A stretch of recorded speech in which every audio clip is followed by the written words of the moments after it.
এখানে হয় পোড়া লাশের কয়লা, এখানে আমার লাশকে বলি ময়লা,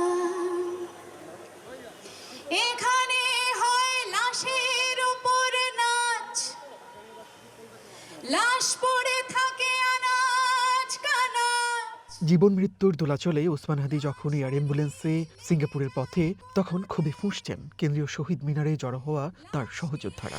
কোন পাপে জন্মেছিল এই জাতি, যারা লাশ নিয়ে ভীষণ উল্লাসে মাতে।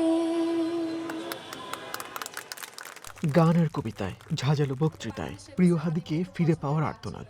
ঘাতকের বুলেট যেন হাদিতে নয়, বিঁধেছে সবার হৃদয়ে। তাই ইনকিলাব মঞ্চের প্রতিরোধ সমাবেশে এক কাতারে বসলেন নানা মত ও পথের মানুষ।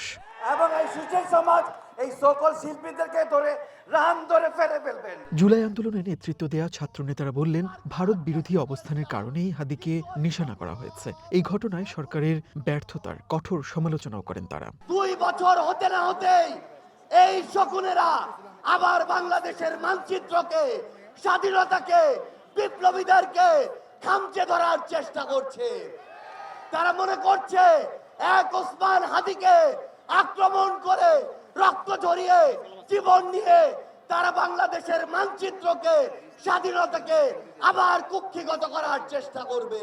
কথা স্পষ্ট করে বলে দিতে চাই, ভারতের যারা সেপারেটিস্ট আছে, বাংলাদেশে আমরা তাদেরকে আশ্রয় প্রশ্রয় দিয়ে যে 7 সিস্টার রয়েছে সেটাকে বাংলাদেশ থেকে ভারত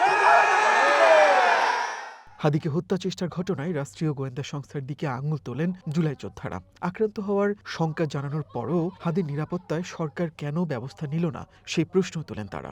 আমাদের কাছে এটা স্পষ্ট যে এখানে বিভিন্ন রাষ্ট্রীয় সংস্থার একটা অংশের প্রত্যক্ষ মদত আছে।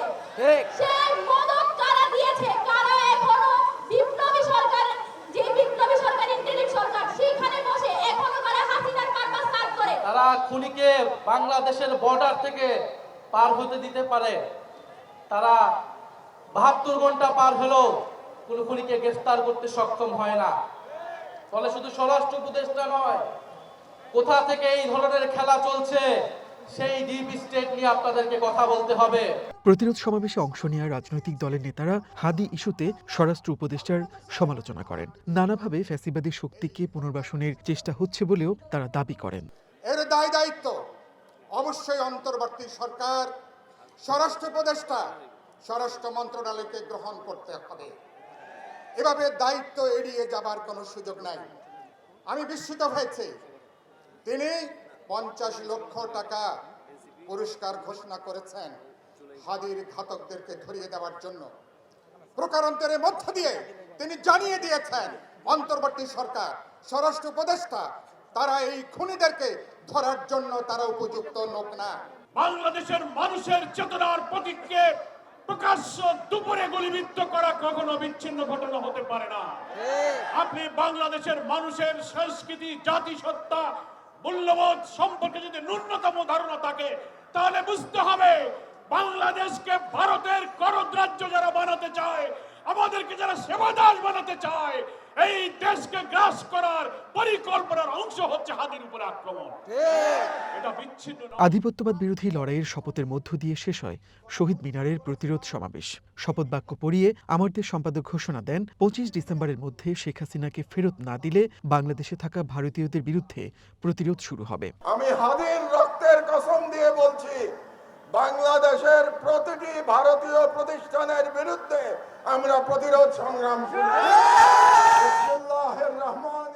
বিকেল গড়িয়ে তখন সন্ধ্যা। এনসিপি, জামায়াত সহ অনেক দলের প্রতিনিধি থাকলেও সমাবেশের পুরো সময়টায় বিএনপির কাউকে দেখা যায়নি। সমাপ্তি ঘোষণায় জানানো হয়, ইনকিলাব মঞ্চের এই আয়োজন সহ সব কর্মসূচিতে একাত্মতা জানিয়েছে বিএনপি। মনির মিল্লাত, ওয়ান নিউজ, ঢাকা।